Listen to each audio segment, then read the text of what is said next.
Hello everyone, কেমন আছেন সবাই? আশা করি সকলেই ভালো আছেন। আজকে আপনার জন্য আমি চলে আসলাম রেডমি নোট 14 এর রিভিউ নিয়ে। ফোনটা কিছু বেশ রিসেন্টলি লঞ্চ হয়েছিল, দেখতে বেশ প্রিমিয়াম লাগে, মোটামুটি ভালোই লাগে। যারা অল্প বাজেটের ভিতরে একটা স্মার্টফোন খুঁজছেন, এই ফোনটা তাদের জন্যই। ফোনটার প্রায় সবকিছু দিকেই ভালো আছে, কিছু খারাপ দিক আছে, সবকিছু কিন্তু আমরা ভিডিওতে আলোচনা করব। অ্যামোলেড ডিসপ্লে সবকিছু রয়েছে ভালো মতো, ঠিকঠাক মতোই। তারপরে পিপিএও বেশ ভালো, 395 মতো পিপিএ। আর এর বেশ কিছু কালার রয়েছে, চাইলে আপনারা ওগুলো চুজ করতে পারেন। আমার কাছে এটা ব্ল্যাক কালারের রয়েছে। তো ফোনের অপারেটিং সিস্টেম সবকিছুই ভালো আছে। লুকিং মোটামুটি তাদের নোট সিরিজের ফোনগুলোর মতোই বেশ চলে। একটা প্রোটেক্টর কাভার রয়েছে, যা কিনা বেশ সফট, লাগালে এটা আরো ভালো লাগবে আপনাদের কাছে। ফোনটি কেমন লাগছে আপনাদেরকে অবশ্যই কমেন্ট করে জানাবেন, আর অবশ্যই চ্যানেলটি সাবস্ক্রাইব করে রাখুন।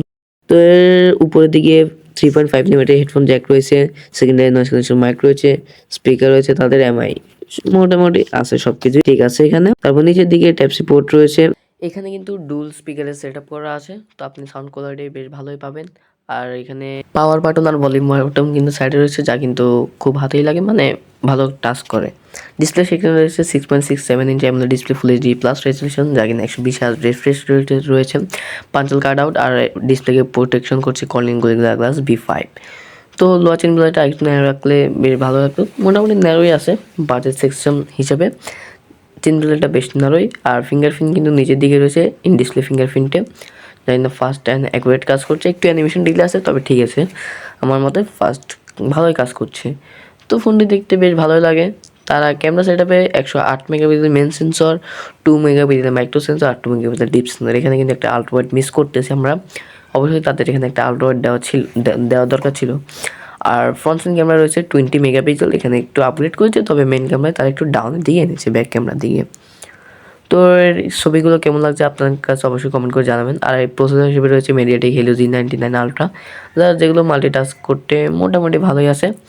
এসবে মানে ভিডিওগ্রাফিক বা টুকটাক কাজবাজ করবেন, এসবের ক্ষেত্রে কোনো রকম ল্যাগ পাবেন না। তবে একটু তখনই আপনি ইস্যু ফেস করতে হবে যখন কিন্তু আপনি হাই লেভেলের গেমিং করবেন। কল অফ ডিউটি ঠিকঠাক মতো কাজ করছিল, মোটামুটি ভালো একটা পারফরমেন্স পাওয়া যায়। তবে পাবজির ক্ষেত্রে সমস্যা আছে। অ্যান্ড্রয়েড 15 HyperOS রান করছে ফোনটি আন্ডার বক্সেই। তো যে কারণে আপনার ইউআই সিস্টেম ভালো, কিছু অ্যাপ্লিকেশন আছে, আপনি এগুলো আনইনস্টল করে দিবেন। অনেকগুলো অ্যাপ আছে, আর এর এআই ফিচারগুলো বেশ ভালো। ফোনটাতে অনেকগুলো এআই ফিচার রয়েছে। এখানে আপনি স্কাই আপনার ইচ্ছা মতো অ্যাডজাস্ট করতে পারবেন, আর বিভিন্ন এআই ফিচার রয়েছে, রিমুভার, ইরেজার, টুকটাক এআইগুলো রয়েছে, আপনি ফোনটা নিলে বুঝতে পারবেন। তো আপনি ভিডিওগ্রাফি যদি দেখতে চান বা টুকটাক কাজবাজ করতে চান, ভালো লাগবে। ব্যাটারি সেকশন রয়েছে 5500 mAh ব্যাটারি, 33 ওয়াটের ফাস্ট চার্জার, এখানে কিন্তু টার্বো চার্জিং সিস্টেম রয়েছে। ফোনটি চার্জ করতে 1.5 ঘন্টার সময় কম লেগেছিল, 1.5 ঘন্টা থেকে কমই লেগেছে। ফোনটির র্যাম ম্যানেজমেন্টের ক্ষেত্রে আছে 6128 GB 20,000 টাকা, আর 8256 GB রয়েছে 23,000 টাকা বাজেটের ভিতরে, যা কিন্তু একটা অফিসিয়াল ফোন। তো আপনি যদি এই বাজেটের ভিতরে একটা অফিসিয়াল ফোন চান, তাহলে এই ফোনটা আপনার জন্য। আর দুঃখিত, আমি একটু অসুস্থ, তাই কথায় সমস্যা হতে পারে, সবাই ক্ষমার দৃষ্টিতে দেখবেন।